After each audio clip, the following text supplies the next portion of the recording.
Welcome to the Serious Sarcasm Podcast. My name is Jay Derosier. Everything you hear is purely my opinion and absolutely not gospel truth. If you do find yourself getting a little bit too worked up over what I say, feel free to take your opinion and, well, you know where.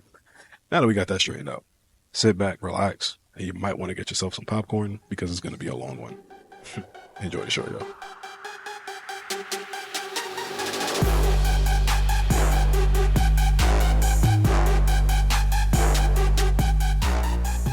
What's going on? What's going on? My name is Jay Derosier. Welcome to the Serious Sarcasm Podcast. All right, y'all. First and foremost, I'm going to get us off the rip. Listen, like the intro says, if you don't like my opinion, take yours and shove it up your you-know-what. Anyways, I want to say to my new listeners, thank you so much for tuning in. I do appreciate you guys tuning in. To my returning listeners, thank you so much for coming back. Thank you so much for retweeting the posts, the likes, the comments, the subscriptions. We do appreciate it here. At the Serious Sarcasm Podcast.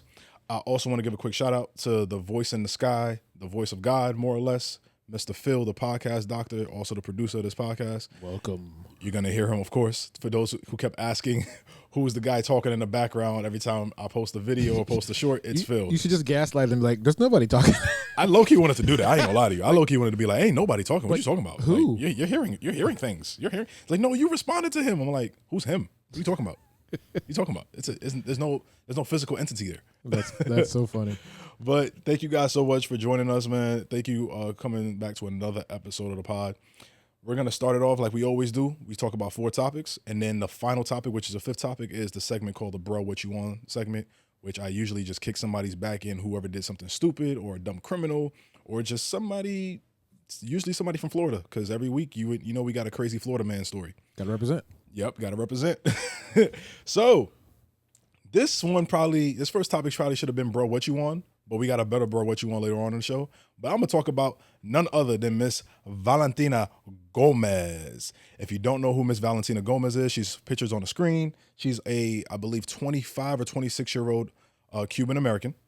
She ran for Congress in Missouri. No, say it right.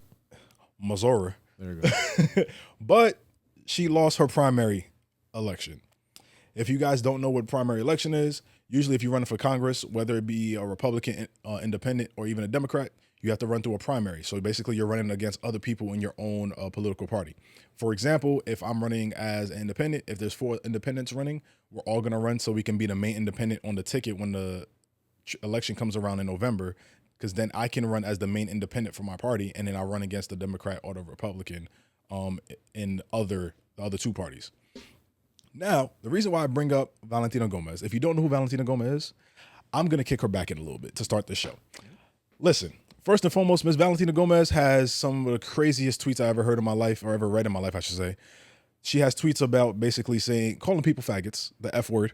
To my gay listeners, to my listeners on the LGBT community, I do apologize for saying that word. I'm just going to start saying the F word from this point on. I just wanted to confirm what the word was before I go any further. So she's called people the F word. She has basically tiptoed around saying the N word to black people. She's tiptoed around saying other vile and crude things to people, but we're going to really kick her back in. The reason why, in her primary election, Ms. Valentina Gomez, who calls herself a America MAGA First Republican, which I've never heard of anybody call themselves specifically. I've heard people call themselves a conservative, far right conservative. People call themselves a moderate Republican, but she called herself a MAGA America First Republican. So they have like subsects now of MAGA groups? It's the same thing I'm thinking. It's the same thing I'm thinking. I was literally like, this is the thing about MAGA Republicans. I'm going to get back to Valentina in a second. MAGA Republicans specifically, you guys have so many subgroups and subgenres for what kind of Republican or MAGA supporter you are, but you guys don't understand the quote-unquote different groups of people when it comes to identifying them in their sex or their sexual orientation. Make that make sense to me. It doesn't make sense to me. It really doesn't. Anyways. But back to Valentina. So the reason I'm bringing up Valentina is in a 8-person race for the Republican seat that she was running for in Missouri, Valentina ended up in guess what place she ended up in, bro? And Guess what place? Guess what place? Just guess. Third place. Third place? Oh, that's a good guess. Because MAGA in Missouri usually ends up voting right? So you think somebody who's very MAGA and Trump supporter will end up being in third place, maybe second. Since she lost, maybe second or third. You know what I'm saying? Psych. She ended up in sixth place in an 8-person race. Ladies and gentlemen, I'm gonna show you. I wish I was Charlamagne. I give her a donkey today for that. Yeah. But let me explain to y'all why this is hilarious to me. And a race where you had 100% of the vote, she ended up with 7.4% of the entire vote. Here's the craziest thing about her ended up in 7.4% of the vote. This is what she said when she asked about her results. The results were on last Wednesday. I can't remember the date off the top of my head.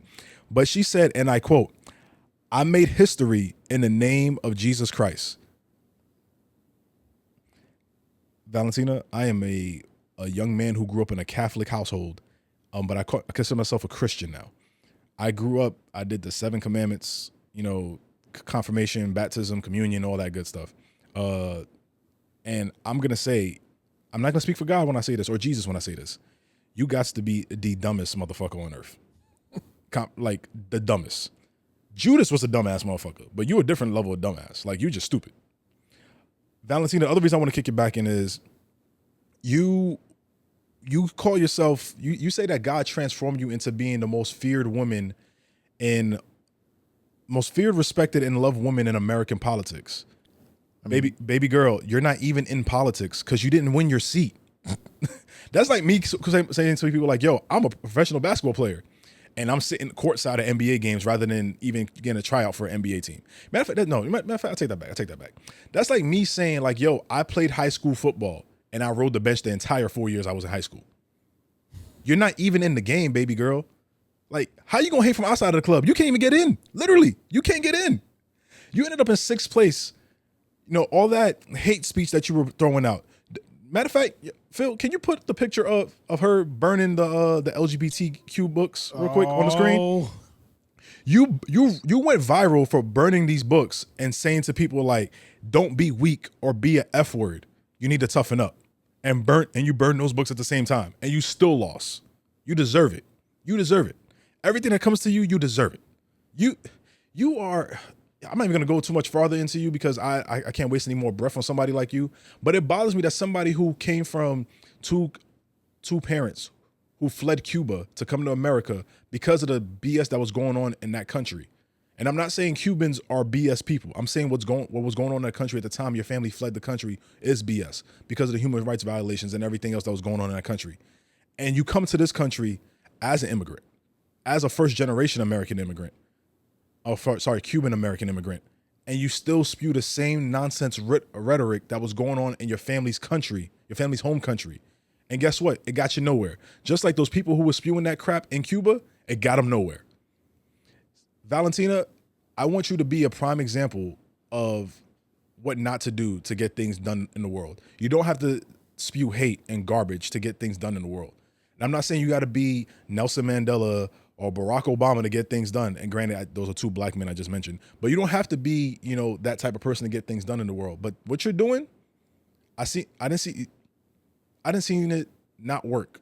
Reading my textbook, I saw it not work for people like Hitler. It's not working for Donald Trump at the moment. And I'm going to get to Donald Trump in a second. And it's not working for other people like you. So guess what? Just give it up, shorty.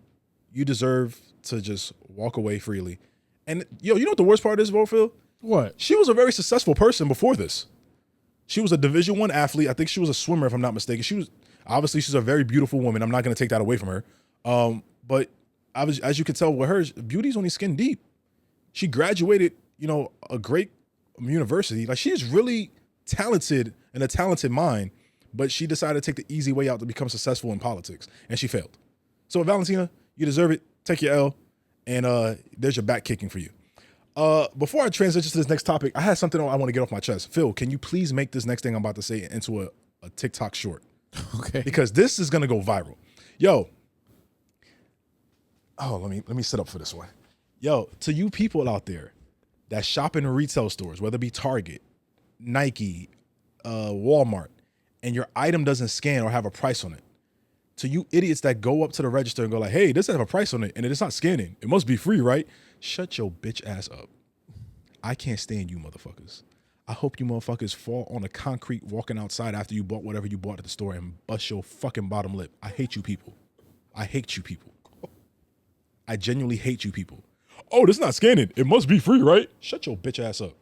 Anyways, that was just a side note. But in more fun topics and fun news, ladies and gentlemen, we are at the best time of the year. Summer's over. Olympics just passed. You know, we kind of got out of those dog days of the summer where only thing on TV was baseball. Granted, I am a Yankees fan. Shout out to Aaron Judge, Juan Soto, and the new Yankee, Mr. Jazz Chisholm Jr. We killing it right now. I love it. I'm gonna get a Jazz Chisholm jersey anyways. But I'm not talking about baseball right now. I'm talking about none other than the best thing to watch on a Saturday afternoon after waking up at 11 o'clock in the afternoon is college football's back, ladies and gentlemen. College football is back. The reason I want to talk about college football, though, leading into this college football season, this season is kind of crazy. SEC is a super conference. The Big Ten is a super conference. I do want to talk about a couple of points. Phil, can you put up the top 25 going into the season real quick for me, please? Boom. All right, perfect. So number one, as you can see, Georgia is number one. Obviously, Georgia did not make the Final Four playoff last year because Alabama beat them. Can you still read it? Yeah, I can still read. I can still see it just fine. Okay. Ohio State's number 2, Oregon number 3, Texas number 4, Bama number 5. Bama, even after losing Nick Saban as a coach, him retiring, Bama's still in the top 5. Shout outs to them boys in Bama. Ole Miss at number 6. By the way, Ole Miss, I know they're at number 6, but Ole Miss is my sleeper team this season for the college football championship. I'm telling you, right? Ole Miss is my sleeper team. I think Lane Kiffin actually could figure it out this year. I'm going to be honest with you. I think he'll actually figure it out this year. Now that Tricky Nicky is gone, Ole Miss got a chance to actually make it. 12-team playoff. Ole Miss is going to make the playoff. I'm going to say that off rip. Ole Miss is going to make the playoff. But I think Ole Miss is going to have an easier way to maybe end up meeting Georgia or Texas or Ohio State in probably the last round or semifinal, I should say, or the championship game. I think they're going to have to beat Texas or Ohio State or Texas and Georgia to play Ohio State. You know what I'm saying? They're going to have to play 1 or 2 out of the 3 teams to win the championship. But continuing to the rankings, you got Notre Dame at 7, Penn State at 8, Michigan at 9, Florida State at 10. I don't know why. Missouri at 11, Utah at 12, LSU, Clemson, Texas, Oklahoma, Oklahoma State, Kansas State, Miami, the U, a.k.a. You got Texas A&M, Arizona, Kansas, and the last 3 teams in the top 25 is USC, NC State, and Iowa. As you can see in this top 25 is a lot of Big Ten teams and SEC teams. I do want to shout out the Big Ten specifically because looking at these rankings, seeing Michigan, Ohio State, Iowa, USC, Oregon, USC and Oregon, 2 former Pac-12 schools now in the Big Ten, seeing that many teams in the top 25, I think the Big Ten is going to win. I think one of those teams in the Big Ten is going to win a championship. If it's not Georgia out of the SEC or Texas out of the SEC, I think the championship game winner is going to be Oregon or Ohio State. It kills me to say this. I'm a big USC Trojans fan. Lincoln Riley pisses me off year after year after year because he can't coach a damn defense, but he'll get a Heisman Trophy quarterback every single damn year. I think he's had a Heisman Trophy winning quarterback since coaching at Oklahoma, except for Jalen Hurts.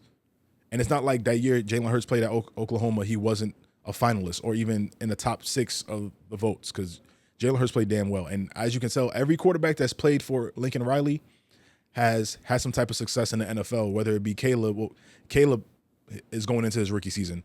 You got Kyler Murray, you got Jalen Hurts, and you got Baker Mayfield. Every quarterback that's played for him has either been drafted in the first round or has some type of success in the NFL. So, Lincoln Riley, I'm a big USC Trojans fan. I've been a USC Trojans fan since the days of Carson Palmer, Troy Polamalu, Reggie Bush, Taylor Mays, Raymond Luga, Clay Matthews, who am I missing? Dwayne Jarrett, Mike Leinart, Lindell White, Juju Smith-Schuster, Matt Barkley, Sam Darnold, Adoree Jackson, Ronald Jones Jr. I'm a big USC Trojans fan. So I want to see USC do well. I don't think they're going to do well this year. It's going to be the first year in the Big Ten, and I think they're going to end up being like 8-4, maybe 9-5, something like that. They're going to get a good season, but I don't think USC is going to be a 10-win team this year. Oof. Which sucks to say. Another team I have high hopes for, but I think they're gonna have a tough road to start out, but I think this year they got to. I think Colorado got to figure it out this year, man. The Buffaloes. I think Colorado and Deion's going to figure it out this year. Last year, they had all the fireworks around them. Obviously, we know they started the season 3-0. They had 3 good wins. They lost that next game, I believe it was to Oregon, and then they lost the game after that, which was a crazy game between them and USC. It was Shedeur Sanders and Caleb Williams going back and forth, back and forth, back and forth. So I think this year, seeing all the transfers to Colorado got everything they got handled, I think Colorado is going to figure it out this year and they're going to have a successful season. Colorado is going to make a bowl game. You can stamp it now. Today is August 23rd. When you hear this episode, it's going to be August 24th, Saturday. Stamp it now. Colorado is going to a bowl game and they're going to win a bowl game. Colorado's winning 9 games this year. I really think Colorado's going to win 9 games this year. So shout outs to Deion. I got high hopes for Deion, Travis Hunter, Shedeur Sanders, Shiloh Sanders, the whole family out there, man. So Deion, man, I'm looking out for you, man. I think you got it, man. Power of God, you always have it in you, and I think it's gonna look out for you this year, man. Real talk. Next topic I want to talk about, y'all, to get away from college football, is another type of topic that really divides America, and that's politics. Ladies and gentlemen, this past week was the Democratic National Convention. As you can see, that sea of people. As you can see, the picture that's on the screen is obviously early in the night before everybody showed up. But, man, you got a lot of things that happened in the Democratic National Convention. First thing I want to talk about. I'm going to talk about some highlights, lowlights, kick people's back in all at the same time. The first thing I want to talk about is kicking somebody's back in, and that's Mike Lindell. If you don't know who Mike Lindell is, he's the owner of the MyPillow franchise. As you know, he basically more or less kind of went bankrupt. He was a billionaire, big Trump supporter, conspiracy theorist, tinfoil hat type guy. Mike Lindell was spewing a bunch of BS rhetoric in the lobby of the Democratic National Convention, which was held in Chicago at the United Center, which the Chicago Bulls play in. The reason why I want to kick his back in specifically, the rhetoric he was spilling, there was a 12-year-old by the name of Noah, K-N-O-W-A. This 12-year-old, man, he is a superstar in the making. I wouldn't be surprised if that kid ends up on CNN or Fox News or any of these super specific and super popular political networks. This little 12-year-old kid, yo, Phil, if you look up this kid, man, this kid is bright, dog. Noah, K-N-O-W-A? Yeah, I don't think I've ever seen that spelled like that. I ain't seen it. It's the blackest shit I've ever seen in my life. That is fried chicken. That's chicken fried steak black. But Noah, man, yo, he was going back and forth with this. Mike Lindell, if you guys don't know who he is, like I said, my pillow guy, deep Trump supporter. He got sued for spewing the lies and threatening people over Trump losing an election. You know, obviously the election fraud that never happened. But Mike Lindell was going back and forth with this 12-year-old kid at the beginning of the national convention, right, in the lobby. And he was spewing like, oh, this person cheated, that person cheated in Georgia, this person cheated in that state, this person cheated in that state. You know what Noah, this 12-year-old did? This 12-year-old said to him, hey, I would love to see your sources. What are your sources? And Mike Lindell responds with, well, you can look it up in your sources. You can look it up. No, typical BS rhetoric. Mm-hmm. Noah responds with the most 12-year-old response ever, but it was so genius. He literally just said to him and said, so your source is just trust me, bro? Yo, that 12-year-old, but that 12-year-old, I was looking at his tweets on Twitter, man, and watching his interview. He had an interview. I forgot who did an interview with him this week, but he had an interview, and that 12-year-old kid, man, wise beyond his years, man. So I do want to give a shout out to that kid. I can't remember his last name for the life of me, but Noah, man, I want to give you a round of applause, man. You handled yourself with grace, and what's the word? Man? He's very demure. Very demure, very demure. That little kid, man, was very demure, man. Like, he literally held himself back, and he didn't show his age. I think that's something that's very lost art in our society today. A lot of people act their shoe size, not their age. And I can't even say that. I wear a size 12. That little kid is 12. So if I had more 12-year-olds, forget it. If we had more 28-year-olds, 58-year-olds, 48-year-olds who acted like kids with that same compassion and personality, man, the world would be a better place. So shout out to that kid, Noah. Next thing I want to talk about, man, is AOC. AOC, man, I want to give her a shout out. She had a great speech at the Democratic National Convention. But also with AOC, shout outs to New York, shout outs to the Bronx, because that's where she's from. AOC, in the past 4-6 years, I've seen her, and she came onto the scene. Going from a waitress to a politician, man, this young woman, I've just seen the growth from her. I don't know if she'll ever run for president in the future. I don't think she'll probably do that. I think her power more so lies in her probably try to run for a senator seat or maybe a governor seat. She is somebody who's bright. Her speech was incredible. Her speech was very thought-provoking and very, I'm not gonna say gut-wrenching, like it really tried to get some type of emotion out of you. And it was really well done. So shout outs to her and her speech writers. I do want to give another big shout out to a Florida representative, Mr. Maxwell Frost. Yeah. Maxwell Frost, man, I want to give you a shout out, my guy. If you see this, I'm in Orlando. You could come down to the Serious Sarcasm Podcast, do an interview with me. I would love to interview you, man. We can get him on. Oh, we can get him on? If we could get him on, man, that'd be a great interview, man. I'd love to get him on. Yeah, I got ties. Oh, okay. See, look. This is why it's great to have producers, guys. This is great to have producers. It's good to have high people in high places. But yo, Maxwell Frost, man, I want to give you another shout out, man. I didn't know you were gonna speak at the convention. You spoke on Thursday, I believe it was. Yo, man, your speech was dope. Straight up, your speech was dope. I was dead tired from work on Thursday. Got home, I took my son, picked up my son from school, dropped him off to his mother. Was dead tired, and I stayed up to watch your speech. And then, yo, man, your speech was great, man. Your speech was great, straight up. And I just want to say to Maxwell Frost, man, it's so great to have you speaking for Florida because you're genuinely a breath of fresh air, man. You, AOC, it's so dope to see people in my age group get into politics and be successful and also do great things to try to inflict change in this BS that we have in our country. Next person I want to give a shout out, because I'm giving shout outs right now, so before I start kicking people's backs in a little bit more. And he the reason why he's laughing because he knows exactly whose back I'm going to kick in at the end of this topic. The next person I want to give a shout out to is none other than Mr. President Joe Biden. The reason I want to give Joe Biden a shout out, yo, man, you didn't have to come out and, talk at the convention because we know. Joe Biden, the reason I want to give you a shout out though, man, all jokes aside, is because, Phil, I don't know if you noticed, a lot of people don't remember this, but Joe Biden didn't have a convention when he was running for president because it was in the middle of COVID. But he still stepped up 10 toes down and supported Kamala. Damn. See, I've been watching Fox News so much that I'm pronouncing her name wrong. I apologize, Vice President Harris. But Joe Biden, I want to give you a shout out for that, man. You didn't have your moment at a convention because you didn't get one, but you had your moment on Monday. Shout outs to you, man. Real talk. Next person I want to give a shout out to is none other than the family that made me even start pay attention to politics when I was 12 years old. And that's none other than the Obamas. Shout outs to Barack. Shout outs to Michelle. Michelle had the dopest speech, yo. Michelle really had a dope speech. So shout outs to Michelle Obama. Michelle Obama is just class personified, bro. Literally just class personified. So shout outs to Michelle Obama. You did a great job, man. We miss you in the White House. We miss you, Michelle. Please run for president soon. Actually, if Vice President Harris wins, she'll probably win re-election on the second time around too. So I don't think at that point Michelle will even run for president. I think it'll be past her, like, I guess, her window to run. And I know a lot of people see me doing this with my hands. I'm moving my hands back and forth. I'm pulling a Barack Obama because, Barack Obama had a dope speech too. And he was talking about crowd sizes and how, the Cheeto man is so enamored and infatuated with talking about with crowd sizes. And I feel like the crowd sizes, I feel like the reason why Trump loves crowd sizes and talking about it so much, because he's lacking in other places. If you see my hands. It's the biggest you've ever seen. It's the biggest crowd. It's the biggest crowd. I have, he had a speech and he said that he had 70,000 people or 100,000 people at an arena that only holds 20,000 people.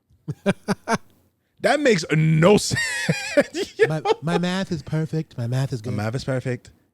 You read my tweets while Kamala was giving her speech, and where's Hunter? Where's Hunter Biden?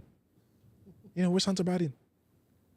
Oh, we're gonna win by a landslide, and I'm gonna work on my Trump. But you have to be a little more nasally and raise it up. But you have to take your index finger and touch your thumb. There you go. Yeah. And slowly, almost sound out of breath. But you always have to say it with everybody knows. Everybody knows that I'm the smartest one in the room. Yeah. Yo, that man is a walking SNL skit. Like, all jokes aside, he's literally a walking SNL skit. Mm-hmm. But enough of the shout outs. Actually, wait. I got one more shout out. Shout outs to Governor Walz. Governor Walz had a dope speech. Vice President Harris had a dope speech as well. Keenan Thompson. I said Kenyon Martin. See, I watch basketball too much. But Keenan Thompson had a dope skit he kind of did where he was basically explaining Project 2025 to people who didn't really know about it. So shout out to Keenan Thompson for that as well. But Vice President Harris, amazing speech, thought-provoking.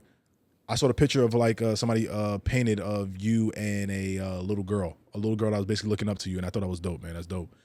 But back to Governor Walz. Yo, man, your speech was so dope, so thought-provoking, gut-wrenching.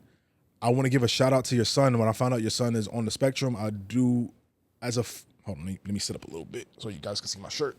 My shirt does say proud autism dad. My son is on the spectrum as well. Phil, my producer, his son is on the spectrum as well. That's right. And Governor Walz, seeing your son stand up and just clap for you and have that emotion for you, man, that hurt me, but it hit me in a different part of my heart. Because when my son hugs me, I love it. My son is he doesn't really understand emotions, and that right there made me feel all the emotions in the world, man. We don't really count the milestones. We count the inch stones. So yes. To see Gus do something like that gives us hope. Yes, exactly. And that just made me feel so proud as a father to see another father who has a son who's on the spectrum just get that love in front of everybody, unapologetically get that love as a father. I don't care if you're black, white, Hispanic, any color in between. When you get that love from your son, basically your next of kin, like your namesake, your what's the word I'm looking for? Your pride, more or less. When you get that love from that, it's dope. And especially somebody who's on the spectrum, it's dope, man. I just want to say thank you. Because it's real. It's real. There's no faking it. There's genuinely no faking it. Mm-hmm. Genuinely, there's no faking it. So I just want to say to that, to your son, Gus, man, shout outs to you guys. But time to kick somebody's back in. The person's back I'm going to kick in is Ann Coulter. Go ahead and put that picture on the screen. So I had a little trouble finding an actual picture of Ann Coulter. So I merged two photos together. So you guys in the audience are going to have to decide which one is Ann Coulter, because I can't tell. So yeah, I couldn't tell either when you showed me this picture. Yeah, which one is Ann Coulter? I genuinely can't tell, bro. Who is that? Let me stop laughing like that. But yo, Ann Coulter, the reason I want to kick your back in, you could delete your tweets as much as you want, but let me quote a great actor / comedian of my friend, not gonna say a friend of mine, but somebody I like, and that's Mr. Craig Robinson. I seen it. We all seen it. We seen it. Ann Coulter. If you guys didn't know, Ann Coulter basically said something crazy. I'm not gonna repeat it, but she basically was shitting on Gus Walz and his reaction to just standing up and praising his dad and clapping for his dad and hugging his dad. Ann Coulter, who I'm pretty sure probably knew that Gus was on the spectrum, still tweeted that comment. And when she saw the backlash she was getting, not only the backlash she was getting from Democrats or people who have kids who are on the spectrum, she was also getting the same backlash from Trump supporters as well. I was like, yo, you went too far. We never joke about kids. Keep kids out of it. Like, we joke about people, but don't joke about the kids. Yep. Even though Trump supporters don't give a damn about kids anyways. Unless they're unborn. Unless they're unborn, exactly. So, Ann Coulter, I want to kick your back in. You dry ass white tapioca pudding built ass bitch. I don't like calling women bitches, but you gotta do it from time to time. You tapioca looking bitch. You built like, you know what you built like this mic stand right here. This is what you built like. You built like this mic stand. Granted, you made a lot of money in your career. You and who's the lady that said told LeBron like shut up and dribble? Laura Ingraham, right? Yeah, Ingraham. Both of y'all are cut from the same cloth. Just you guys say things without realizing the repercussions of it because you're behind this wall right here. People, I like to say this to people, that camera that's staring at me is a fourth wall. I know what I say has an effect what goes on out there behind that camera and outside of this camera. Ann Coulter, you got to be better. But you won't be. You're stuck in your ways. You ain't shit. It's okay, though. Because guess what? You still ain't shit. So, anyways, the last thing I want to talk about when it comes to politics. Hey, shout outs to RFK for dropping out the race. Anyways.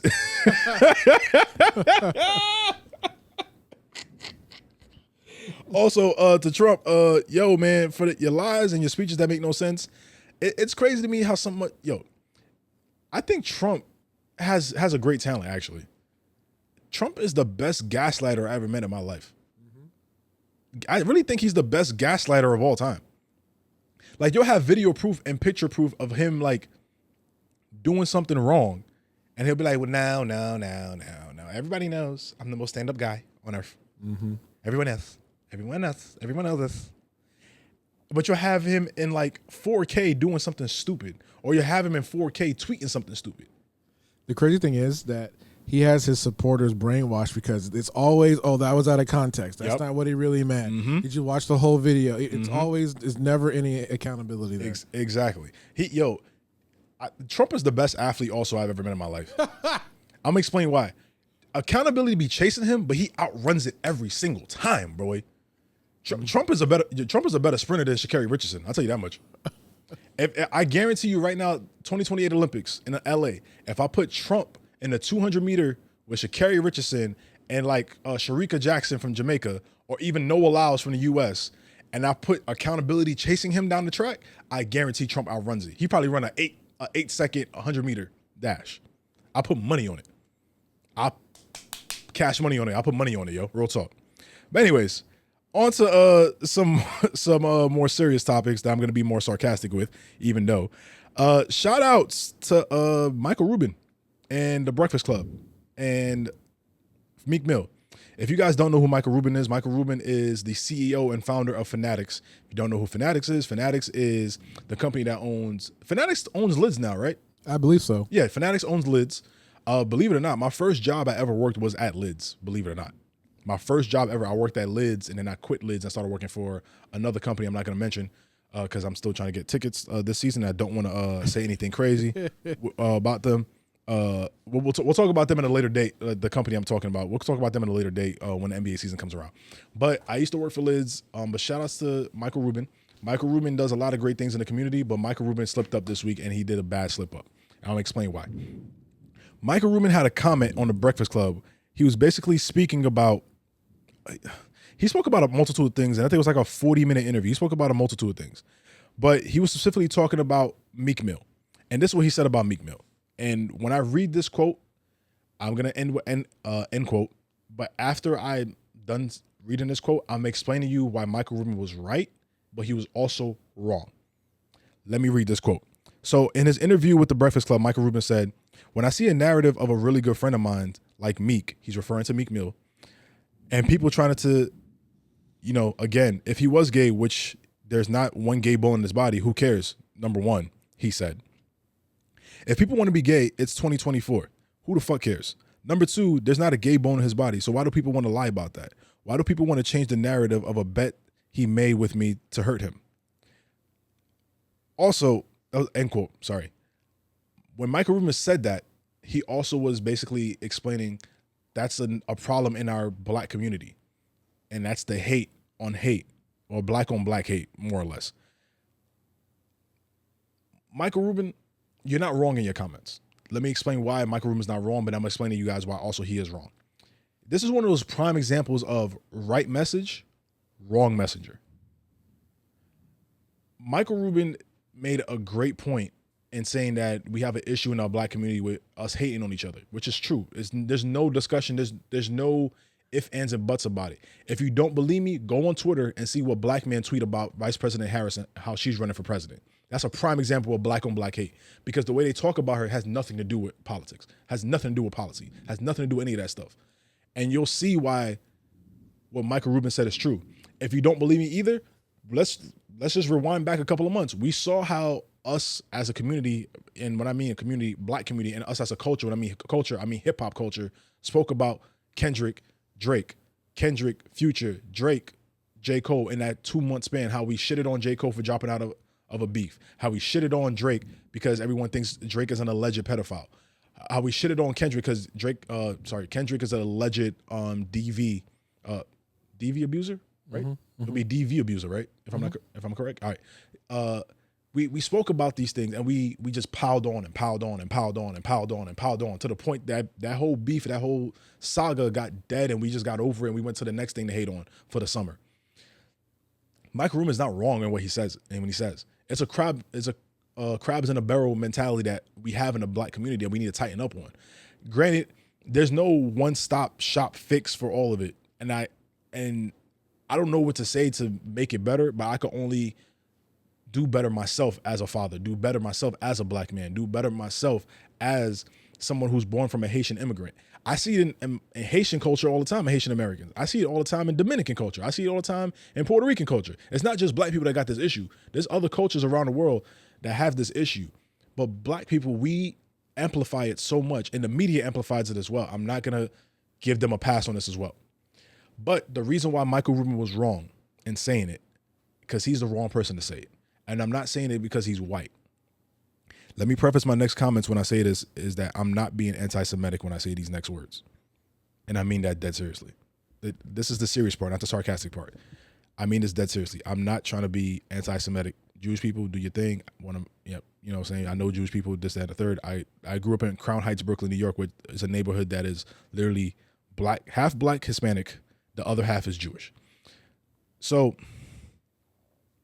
Michael Rubin, you're from a community that anytime you get criticized, it's automatically you get canceled and there's no way for you to come back from. And people try to end your livelihood. I'm not talking about what happened with Kanye. I'm more so referring to what happened with Kyrie or anybody who says anything about the Jewish community or the Jewish faith or religion. I don't think it's right.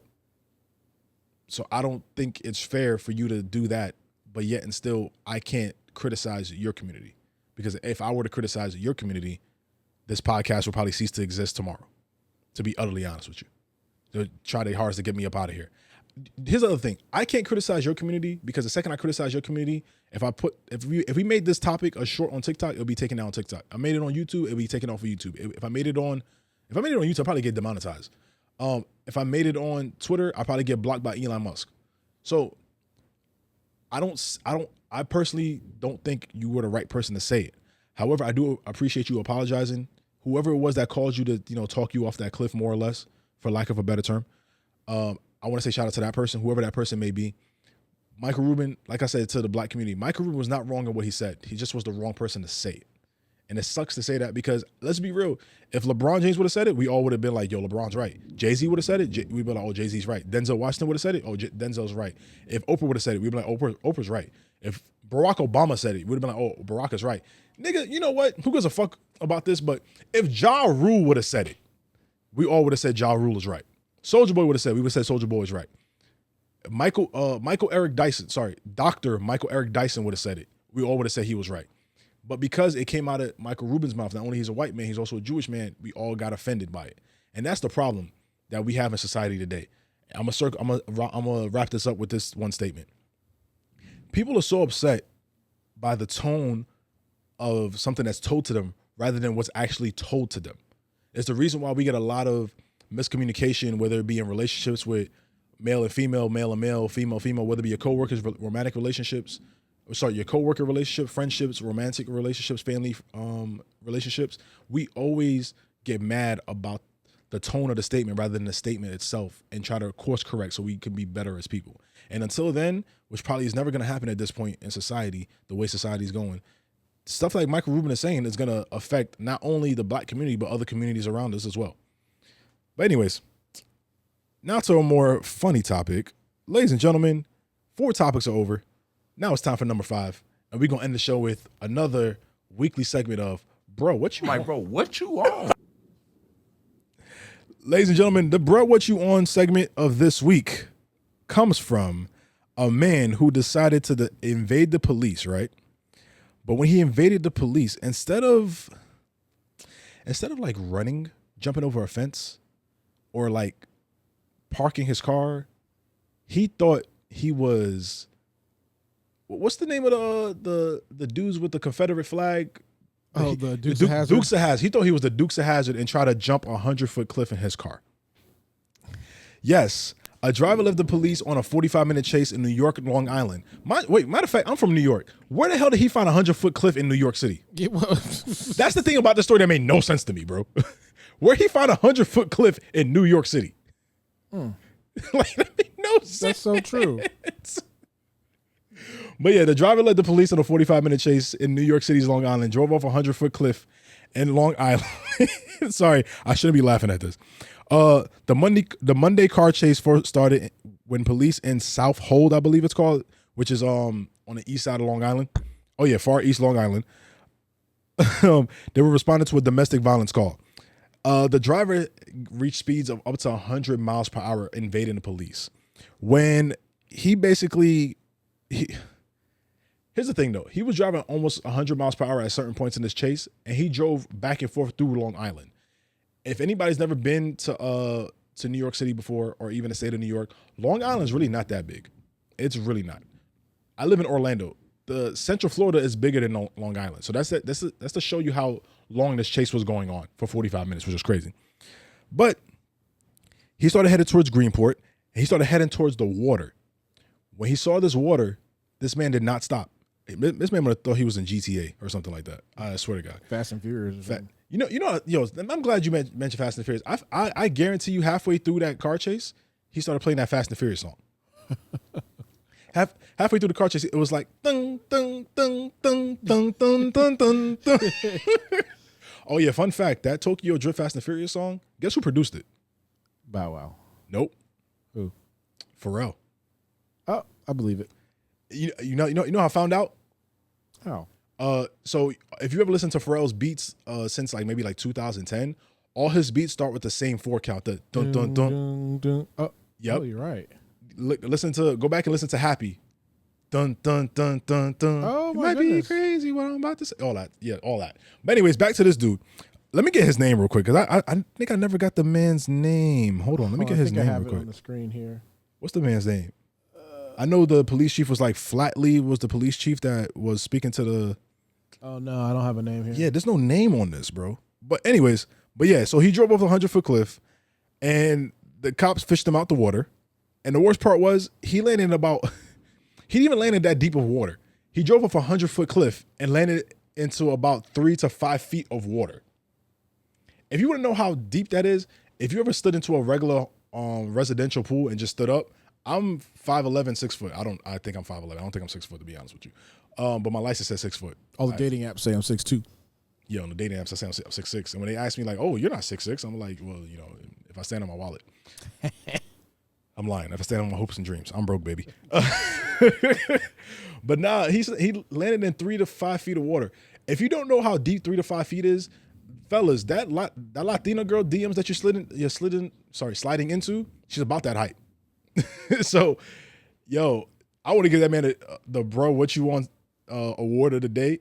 But yo, my man, why would you jump? Yo, why would he really drive off a cliff into 3 feet of water to invade the cop? He still got arrested. Luckily, the man is still alive. Obviously, he's still alive. He lived to tell the tale, and obviously he got arrested. But my man, the other reason why I put him on the bro what you want segment is because when I heard it was about domestic violence, that's how this chase started. It was kind of like, bro, why are you putting your hand on a woman in the first place? And then running away from the cops. If you man enough to put your hand on a woman, you man enough to stand there with a cop and go toe to toe with him. Real talk. Pussy ass motherfucker. Anyways, ladies and gentlemen, give him a bro what you want. What you want? Ladies and gentlemen, that's been another episode of the Serious Sarcasm Pod. My name is Jay Derosier. Thank you so much for tuning in. If you did like the pod, please like, comment, subscribe. Wow, the thunder going crazy around here right now. But please like, comment, subscribe. Share it to your friends. Share the shorts on your stories. I do appreciate every like, every comment, every subscription, every person who sits there and joins the Serious Sarcasm community. Soon I'm gonna be launching the Reddit page for the Serious Sarcasm Podcast, and I'm also gonna be soon in the future we're gonna be launching a Patreon page as well. We got take it baby steps, and we're gonna get there sooner or later. Ladies and gentlemen, thank you so much for tuning in. My name is Jay Derosier. It's been another Serious Sarcasm episode. Peace.